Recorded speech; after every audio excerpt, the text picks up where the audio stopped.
계속해서 대구 경북 소식 전해드리겠습니다.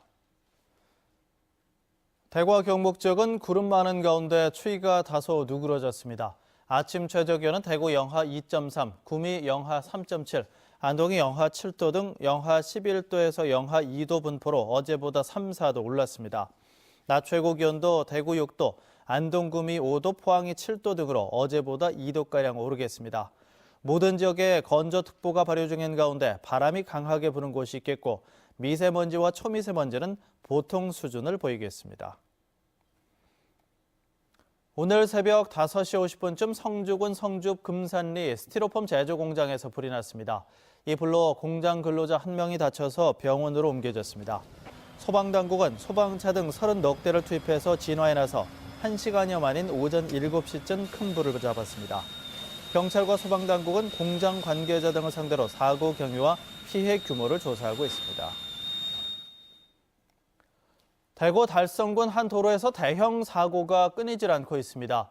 바로 도로 구조 때문인데 보행자들이 목숨을 건 출퇴근을 해야 하는 위험천만한 도로 실태 고발합니다. 박재형 기자입니다. 16톤 레미콘 차량이 엄청난 속도로 내리막길을 질주합니다. 눈 깜짝할 사이 도로 옆 공장으로 돌진합니다. 건물이 무너져 내리면서 순식간에 일대가 희뿌연 연기와 먼지로 뒤덮입니다. 승용차는 교차로에서 간발의 차로 충돌을 모면합니다. 이 사고로 운전자가 크게 다쳤습니다. 경찰은 브레이크 파열을 의심하고 있습니다. 브레이크가 고장났다. 애초에 그렇게 이야기해가지고 우리 직원이 지금 그쪽에 대해 조사를 하고 있더라고요. 피해 업체 직원들은 놀란 가슴을 쓸어내려야 했습니다. 끔찍했죠.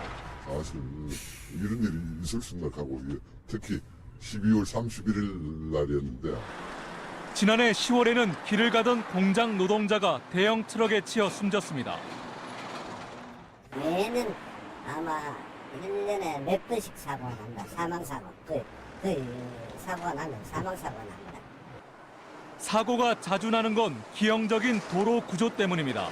인근의 논공단지와 달성 산업단지를 드나드는 대형 트럭이 쉴 새 없이 다니는 이 도로는 심한 극커브와 급경사로 이루어져 있습니다.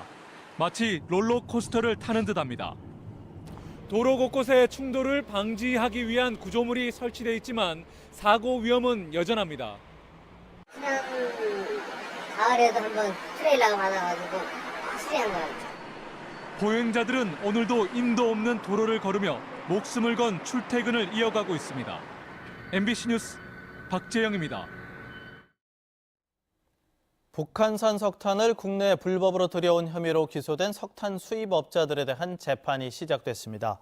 어제 대구지법 형사 11부 손현찬 부장판사 심리로 열린 공판에서 피고인 8명 가운데 유일하게 구속된 44살 A씨가 국민 참여 재판을 원했습니다. 재판부는 이달 28일 공판 준비 기일을 다시 가진 뒤 본격적으로 재판을 시작하기로 했습니다. A씨 등은 북한의 유엔 제재가 시작된 이후인 2017년 4월부터 8차례에 걸쳐 북한산 석탄 57억 원어치와 선철 11억 원 상당을 허위 원산지 증명서로 국내 반입한 혐의로 기소됐습니다.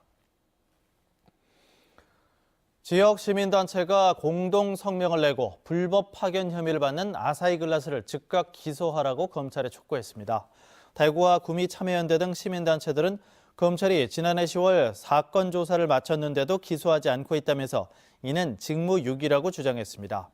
시민단체들은 아사히글라스 비정규직 노동자들이 부당 해고된 지 5년, 고소한 지는 3년 5개월이 지났다며 하루빨리 기소해서 이들의 고통을 끝내라고 검찰에 요구했습니다.